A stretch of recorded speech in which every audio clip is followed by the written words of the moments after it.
How can you best prepare to become a great and suitable marriage partner? Hi, my name is Nijik Brian and welcome to this Purposeful Living channel. Today I'm excited to share with you about a subject that is important, moving from singlehood to marriage. How do you prepare in that phase to become a successful marriage partner?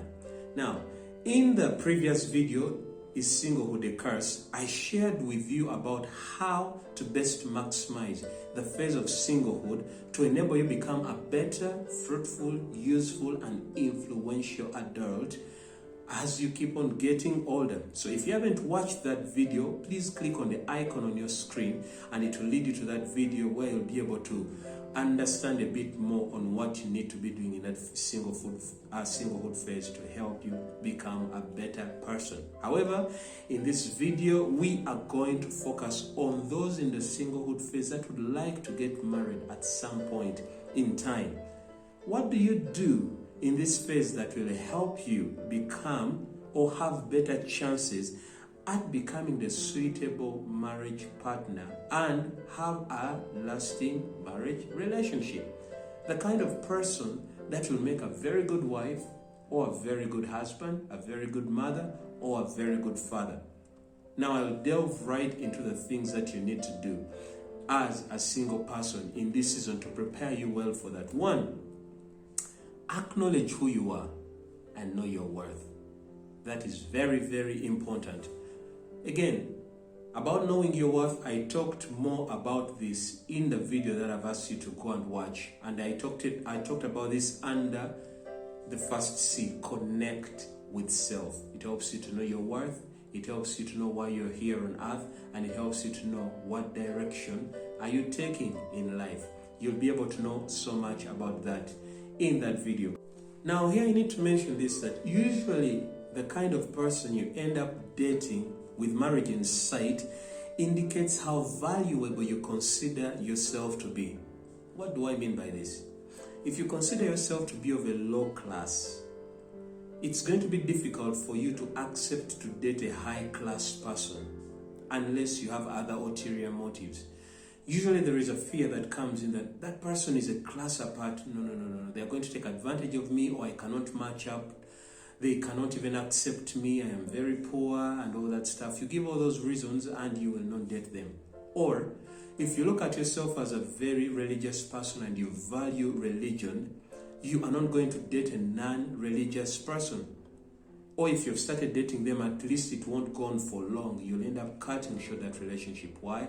Because they don't share the same beliefs and values with you. And if you think of yourself being of a high-class person, you are not going to want to date a person of low class according to your consideration. You say, no, that is not my type. You've heard that phrase, she's not my type, he's not my type. So if you're dating someone right now, it's good to look at the person you're dating and ask yourself, what values do I uphold in my life? Because if I am dating this person, it means I like the values in this person, and it's kind of communicating to the kind of way I value myself or look at myself. All right. Number 2, get rid of the baggage from your past. This is very important for us to understand. It is dangerous to cross into marriage with baggage. Why? It becomes a burden that will overwhelm you and your spouse. It will overwhelm you both. And it will cause a strain in your marriage, and that's not what you want. Most of us walk into the marriage with a desire to have a free life, a happy life, a scandal-free marriage, and everything very good. We have that high expectation. But that can't happen if you cross over with baggage. And I'm talking to you, I'm not talking about the partner you want to enter into the marriage with, because this concerns you who is listening. This is something you don't want to create or cause in your relationship. And so it is better you figure out what baggage you have and how to deal with it in order to overcome it. Now, you could be wondering, what baggage am I talking about? What could some examples of this baggage be? One, unhealed emotional pain that is coming from abuse in the past. It could be post-effects of child trauma or childhood trauma. Maybe you were mistreated, abused by your parents, relatives, you were rejected, you were neglected, and it is having a mental effect and emotional effect on you. When it comes to relationships, you begin thinking, are they going to throw me out? Are they going to reject me as I was rejected as a child? That is baggage. And if you didn't know, it is quite a big mental and emotional baggage that you need to focus on. It could be lack of self-esteem coming from being in a dysfunctional family. You never see yourself as of a greater value because everyone spoke down on you, everyone stepped on you. And so even as you enter into a relationship, it feels like you've become a burden for your partner to carry. I've had men or women who say that he doesn't see value in himself, she doesn't see value in herself, she keeps on beating herself down, and it is wearing me out because I have to keep on encouraging her or encouraging him. That is baggage, all right? So it is better to find a way of dealing with this before you say yes to a relationship. Yes, that is very important. Figure out what baggage you have and figure out how you need to deal with it so that by the time you're crossing into marriage, you're crossing in healed, emotionally and mentally healthy, ready to add to the marriage, ready to contribute to the marriage, ready to be a blessing in the marriage, and not to be a burden to your spouse in the marriage. That is very key. Okay? Now, there are so many examples of baggage. I can't exhaust all of them. You can add a list to some of those and you can include them in the comment section of this video. Okay? Now, for some baggages, you might need to go through some therapy sessions, especially if it's a mental and emotional baggage. For example, you were abused as a child, either sexually or emotionally, or if you've had childhood trauma, you need to go through some therapeutical sessions. And for us believers, we believe, or us believers who believe in God, we believe that it is important to pray and ask God for complete deliverance from whatever baggage you have. You say, you surrender your baggage to Him and He takes care of you and He heals you. But it's also very important for you to take some spiritual and professional counseling sessions on mental or emotional health. That is very key for you. And this has to be done by a qualified person, not just anybody, because you want to become better and not to get worse. So, that is it about that. Don't allow yourself to cross over into marriage with that baggage. You gotta leave it behind. The third thing is, you've got to be content. Contentment helps us to find peace and joy in our life journey, all right? Be content with who you are and what you have in that moment and in that season. In other words, you gotta be complete as an individual. You gotta be whole as a person. You have to note this. Your partner is not going to complete you. They only are going to be complementary, and they're going to complement you in different ways, but they cannot complete you. And for you to expect your partner to complete you is expecting too much of them, because they too are human beings and they are not perfect, they are not angels, they are not God. And so they won't provide everything you need. So it's important as a single person to aim at being complete and whole. Be content with who you are and what you have. And as a believer in Jesus Christ, you choose to be content. And your contentment comes from God, your Creator, who created you with a purpose and for a purpose.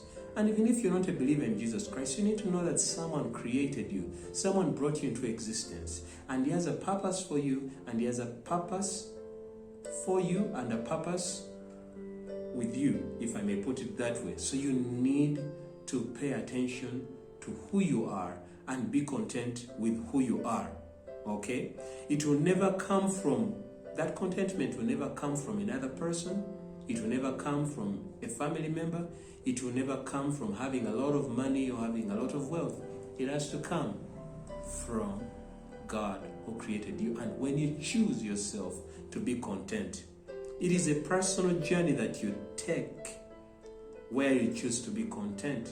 Yes, contentment is a choice, not just a feeling that you waltz in. It is a choice that you have to make. They talk about love is a choice, contentment is a choice you choose. And what do I mean by that? Some of the examples of the choices you gotta make to enable you become a content person are: 1, you choose not to complain.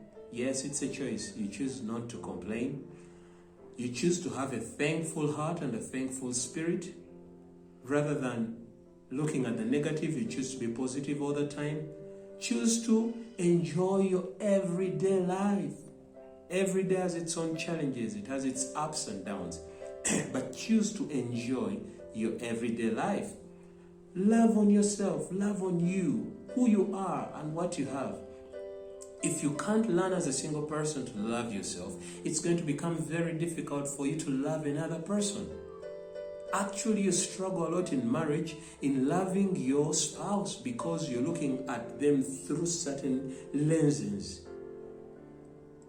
Love yourself first, and then you'll be able to love your neighbor as you love yourself. So that is very, very key. That's all part of contentment, and there are other choices you can make that can help you to become content. I've just mentioned just a few. So the other one is to look for the good. Choose to look for the good in people or situations.